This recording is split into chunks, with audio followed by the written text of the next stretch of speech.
Durham is a diverse and vibrant community rich with innovation, culture, and history. The next half hour is dedicated to Durham living healthy.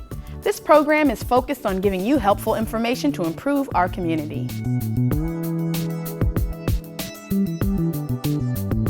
Hi, I'm Jana, and welcome to another episode of Living Healthy. This show is brought to you by the Durham Diabetes Coalition, a partnership working towards improving the quality of life for adults living with type 2 diabetes in Durham County. We hope this show gives you the information and tools you need to take charge of your health. On this episode, we're going to take a closer look at community programs offered by the Durham Diabetes Coalition.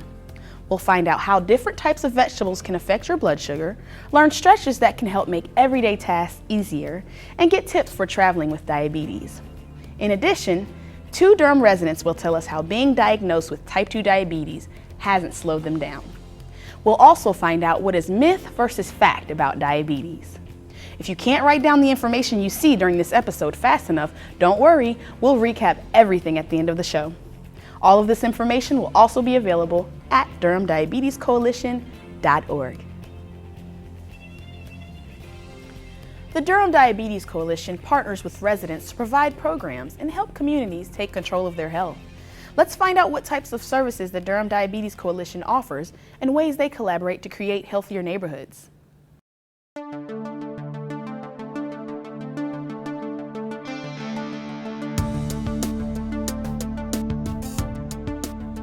The Durham Diabetes Coalition offers a variety of services, education programs, workshops in the community, classes, healthy living moments. We attend a lot of health fairs and events where there are large gatherings of people. Chronic disease self-management classes and diabetes self-management classes. We also have webinars that we offer. There's a number of services on the website. We inform them about upcoming events that are normally free. And most likely we will make them feel aware of things they didn't know about their health. We empower our residents in the community by providing healthy living moments. These moments are moments about 15 minutes long, and we bring a health topic to the residents that are living in Durham Housing Authority sites, and we give them education through that. We have a television show called Living Healthy, and we do healthy mile trails. The way the Durham Diabetes Coalition reaches out to the community is we go community canvassing, which entails going out, walking through the community, visiting barbershops, neighborhoods. We visit churches, faith-based organizations. We do it all just to build partnerships with you all to bring services in the future. The type of events that DDC offers, 2 major ones would be Diabetes Alert Day and Take a Loved One to the Doctor. We also do diabetes workshops such as medication workshops. We do diabetes series. Well, these classes are all free and opportunities are all free.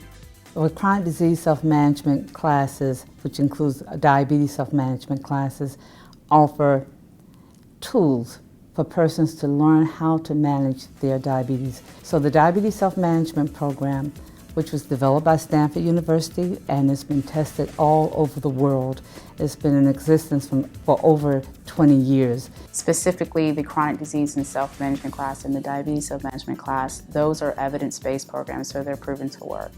The class is a 6-week series. They come once a week for 6 weeks for about 2 hours. It's broken down with topics. And they teach skills on healthy eating, exercise, managing your diabetes, managing your medications or using your medications effectively. We also teach people how to communicate effectively, not only with their healthcare providers, but with the family, friends, co-workers, and we teach people mostly how to care for themselves. Both classes really focus on something called action plans, which are goal-setting techniques we use for our participants to do and report back the following week. We talk about healthy eating, a plate method, we talk about exercise, meditation, we talk about relaxation exercises. We discuss education about diabetes, medications. These are all topics that are going to help them better manage their diabetes or chronic disease. We offer the classes about monthly now, and sometimes we have 2 classes that might start in the same month. We try to offer them at a variety of times. We'll see what the residents prefer, and we'll congregate all those for evening, noon, or morning classes. different days because some people can come on the weekends, some people can come during the week. And these are normally in the community. Sometimes they're at the health department, and sometimes they're at the library or Holton Resource Center. Libraries, churches, the senior centers. We will also go to other sites. If people will invite us and open their doors to us and say, here we have a group of people who want your services. We want people to invite us to come to their locations, because what we know is people are more likely to go to places that they're familiar with, where they normally go and they feel comfortable. So that's where we want to go. We want to go to their sites. So we ask people to invite us out to your facility.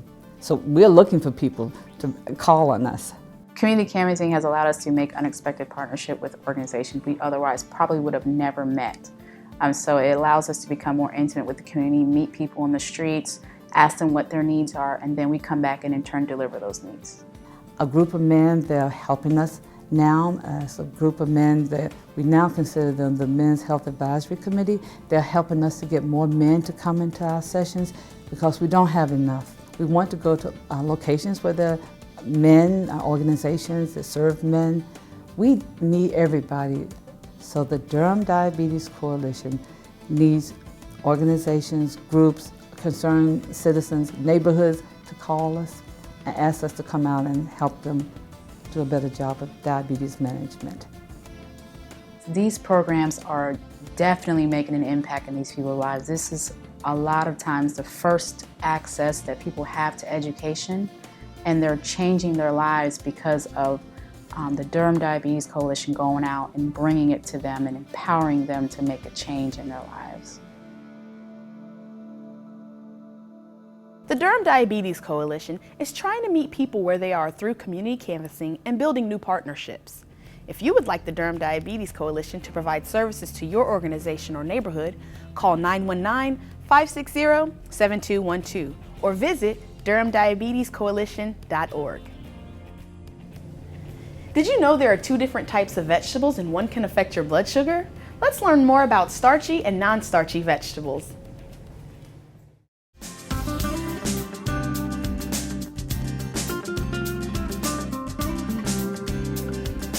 Fruits and vegetables are an important part of a healthy diet. As a registered licensed dietitian, I know all fruits and vegetables provide great nutrition when prepared in a healthy way. They're excellent sources of vitamins, minerals, and fiber. Fiber helps fill your stomach and keep hunger away. Because of this, fiber can help with weight loss or weight maintenance. Let's focus on vegetables. Try to consume 3 to 5 servings of vegetables every day. There are 2 different kinds of vegetables, starchy and non-starchy. Non-starchy vegetables are low in calories and do not affect blood sugar. According to the plate method for diabetes, it's recommended to fill 1/2 of your plate with non-starchy vegetables. Because non-starchy vegetables contain small amounts of carbohydrates or starch, making them lower in calories, they're a great choice to fill you up. Starchy vegetables have lots of vitamins and minerals, just like non-starchy vegetables. As the name implies, starchy vegetables contain starch, which is a carbohydrate. Carbohydrates raise blood sugar, so starchy vegetables like white potatoes, sweet potatoes, corn, and peas should be counted as carbohydrate serving for meal planning with diabetes. Because starchy vegetables will increase your blood sugar, it is important to keep the portions small and about 1/2 cup. When using the plate method to plan meals, fill 1/4 of your plate with starchy foods like bread, rice, or pasta, or a starchy vegetable prepared in a healthy way. Because starchy vegetables are higher in calories than non-starchy vegetables and raise blood sugar, it's important to keep portions of these vegetables in check. Steaming, roasting, grilling, or enjoying raw veggies are examples of how to prepare vegetables in a healthy way. When shopping, choose raw, frozen, or canned vegetables. Frozen vegetables should not have added salt or sauces. Look for canned varieties with reduced sodium. If reduced sodium canned vegetables are not available, drain and rinse the canned vegetables before cooking and eating. Remember to measure your portions for starchy vegetables because excess carbohydrates can raise your blood sugar. but any vegetable prepared in a healthy way is a great choice for your diet and your health. Like Heidi said, vegetables are an important part of any healthy diet. Just remember to measure your portions of starchy vegetables because the excess carbohydrates can raise your blood sugar. Regular physical activity is just as important as eating well to achieve your goal of living healthier. Sometimes it can seem overwhelming to start and maintain a fitness routine. Next, a yoga instructor will show us simple stretches you can do every day that will help get you on the path to fitness.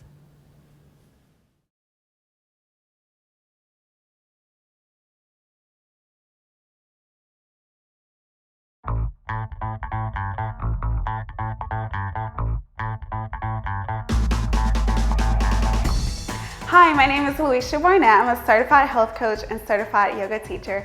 And today I'm going to share with you some very simple stretches that you can do to start to get moving and really give your body the stretch that it needs. We're going to focus today on chair exercises. So anyone, regardless of mobility or you haven't stretched in a while, this is a great starting place for you. Use a sturdy chair and make sure that all 4 legs are level to the floor. You want to sit at the edge of the chair where your back is straight, shoulders are down. Make sure your feet can touch the floor. If your feet are not on the floor, you can use a cushion to make your feet level. Your knees are over your ankles and your spine is straight and shoulders are down. So from here, we're going to take our arms up, take the gaze up, pull the core in, shoulders are down, and look up at your hands. And on our exhale, we're going to take the arms out and fold forward at the hips. And bring your chest to your knees, your hands to the floor. If your hands can't reach the floor, you can rest them on your feet or your shin. On your next inhale, lift halfway up. So roll the shoulders back, bring your hands to your thighs, and take your gaze out in front of you. Exhale, fold back down. And then on your inhale, come back up. And exhale the hands to heart center. On our next inhale, we're going to take the left arm up and the right leg up. So you're just going to hinge, straighten at the knee. Just lift it. It can be low. The height does not matter. Just go where you're comfortable. And on your exhale, release your foot and your hand back down. And we'll take the other side. Right arm up. Left leg up. Again, any height is fine.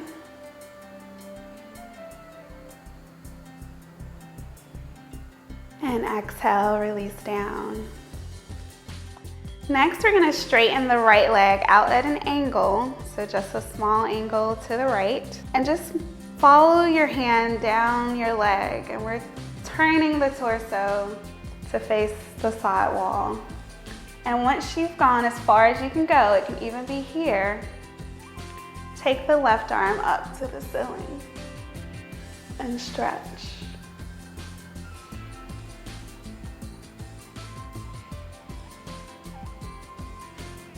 And on your exhale, turn back forward to center, bring your leg back in. And we're going to do the other side. So straighten the left leg, toes point out. Slide the arm down the leg to your comfort. And then once you're there, take the right arm up.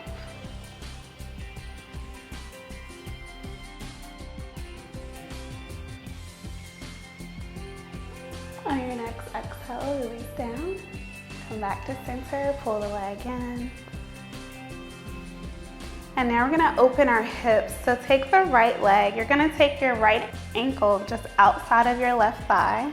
And then you can use your hand to just push the leg down, opening your right hip. And again, just go to a place that feels comfortable for you. On your next exhale, take the right foot down and we're gonna switch sides. So this time you have your left ankle outside of your right thigh. And just push down, opening the hip.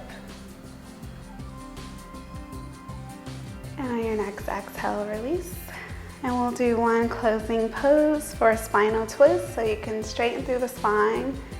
You're gonna take your right hand to the back of the chair and your left hand to the side of the chair, and just lift through the spine and look over your right shoulder. And again, just go as far as what feels good for you today. And on your exhale, come back to center. And we'll take the other side. So this time you'll take your left hand to the back of the chair, your right hand to the front of the chair. Straighten through the spine, roll the shoulders back, and start to look over your left shoulder. And on your exhale, come back to center. Relax the arms, the hands, and you can just sit here for a couple minutes. You can close your eyes and come into just a stilling of the mind for meditation. So I hope you enjoyed those stretches, and remember, you just want to move your body each day. Do as much as you can each day, and if you feel soreness or tightness, it's okay. You don't have to get to the top overnight. Just do a little bit each day and keep going, and know that your body will improve and will change. You are in full control. My name is Felicia Barnett. I'm with Peach Cobbler Yoga, and I hope you enjoyed this segment. Just stretching a few minutes can have an impact on how you feel. Like Luisha said, do a little each day and do as much as you can. And remember to modify your stretches to fit your abilities. Managing type 2 diabetes takes a lot of planning. Traveling can interrupt your routine and how well you control your blood sugar. With extra effort, dealing with diabetes when away from home is possible. Let's find out some strategies to help make your next trip a breeze.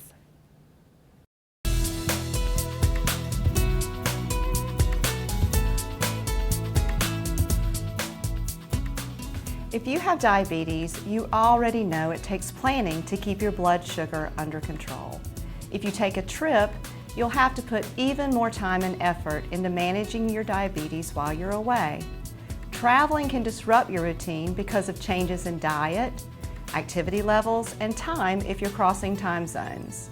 But there are strategies you can use to manage your blood sugar while you're traveling away from home. Since travel delays can take place unexpectedly, pack twice as many supplies as you think you'll need. If you end up being delayed, you'll have enough supplies on hand. Whether you're traveling by plane, train, or automobile, remember to keep your supplies nearby. You'll want to make sure your supplies are in a location that is easy to get to, such as a carry-on bag.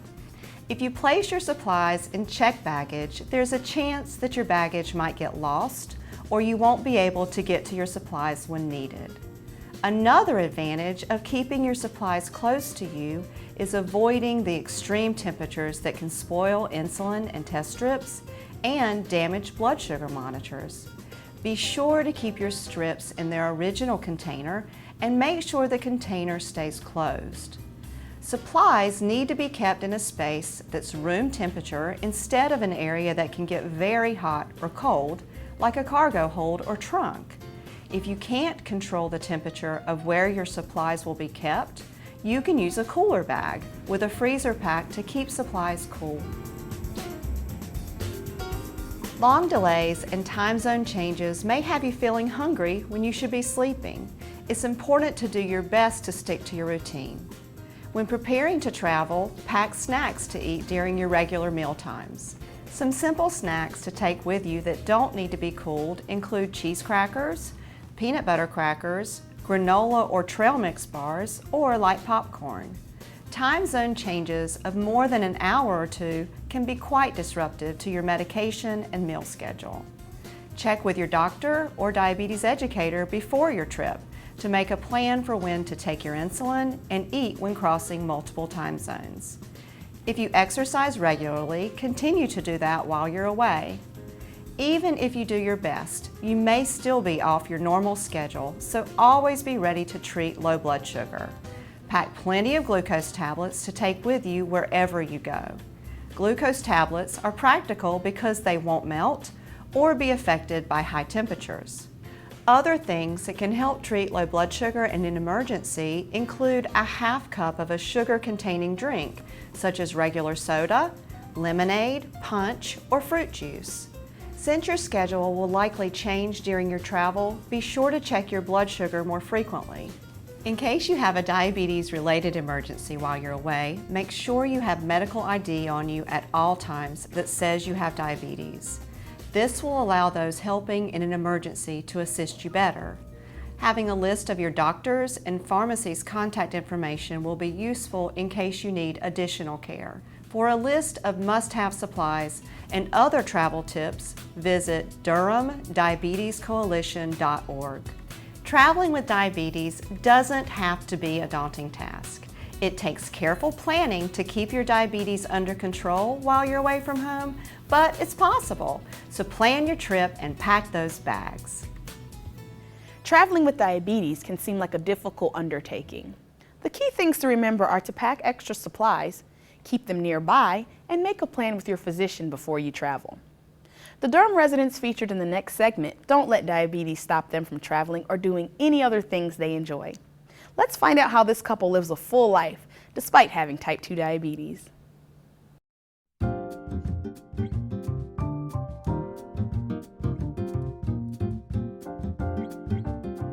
My name is Glenn Reynolds, and we've been in Durham for 16 years now. And I'm Sandra Reynolds, and I've been here with my husband Glenn for the whole 16 years. We've been married 43 years. Well, we have two daughters, Evelyn Johnson and Tracy Coppage, and they both live here. Evelyn lives about 3 blocks away, and she has 2 children. And Tracy lives in town. Well, that's one of the nice things of living here, is having our grandchildren so close. And we go to their sporting events. One of them's into cross country. The boy plays football. So we go to their games. We see them in activities at church. And we also are able to be together on holidays and birthdays. We're able to be involved in a lot of their school things too. We do proctoring for end of grade testing and those types of things. Church activities that we all share. So our oldest daughter's a director of a preschool and after school. We do a lot of activities on different committees and things at church. Doing some things with Habitat for Humanity, the food pantry locally. Our church is involved in those things, so staying involved in that type of thing. It's not an official volunteer, but I ran cross country in high school and college, and my granddaughter's doing it now in middle school. So I really love to go out there and encourage the kids and go around the course and just, give them advice whether they follow it or not. I think that's, I've really enjoyed doing that the last couple of years. I haven't given up running myself, so there's a couple of things that have caused a brief hiatus in that, and that's one of the things I want to start getting back to again. But music for Sandra has been part of her life, and that's really been part of mine all along, is recreational, running and activities like that. So, as a young couple going into the Navy and then raising a family in the Navy, one of the things we did each duty station was we got involved in the chapel or the church. When we were overseas, of course, there was just the Navy chapel, and that got us into the community and got us established, and we met people that way, which besides just being at work. And that offered an opportunity for Sandra. She was choir director several times when we were overseas of the chapel choir. I love music, and it's been a part of my life, I think, forever. And I've continued here. I play my flute at church, accompanying with the choir or in special ways, and I sing, and music to me is just joy, and I enjoy watching my children and my grandchildren when they get involved with music. I found out I was diabetic officially on the day Tracy graduated from middle school, because I'll never forget watching her graduate and having found out, and that was 26 years ago. I've had type 2 diabetes probably 12 or 13 years. When I was first diagnosed, there weren't a lot of real drastic changes. There weren't any real drastic changes. Well, we kind of, have always followed the diabetic diet, and so there were no changes there. And for him, it was more, it's okay. I've lived with it all these years, and, I'm still able to function and do what I want to do pretty much. And the new reality was, well, maybe I can't eat a whole pumpkin pie. Now maybe I should only eat half. Or, it's just moderation. knowledge is power, and the more you learn about what is going on in your body, the more you know what is good for you to do. For us, both, dealing with diabetes, Sandra is much more knowledge. She's the researcher. I get different magazines that talk about diabetes. I get different things online that daily give me little tips or tell me about, how to live better. And Sometimes a new recipe. That, sometimes not. Sometimes not. But at least, new things to try. You're not set, you're not stuck with just the same old things all the time. So there are new things. And different people try things, and so there's a lot of new things out there, and I think that's been very helpful. Well, it gives you something to look forward to be active in various activities, and it gives you a sense of, I'm making a difference in the world. And I have a saying out in the kitchen that says, what will live on, after you're gone? And I try to live by that, I want to do things that give back. Wow, together for more than 40 years, Sandra and Glenn have been active in playing the flute, volunteering, and running. After they were each diagnosed, they supported each other so they could continue their lifestyle without many changes. Sandra likes to find diabetes information and recipes in reputable magazines, but you can find this information just about anywhere, on the internet, in books, magazines, and TV, just to name a few. Many sources can misinform people as well when they discuss the secret cure for diabetes or address issues that aren't based on truth. Let's separate some diabetes myth from fact.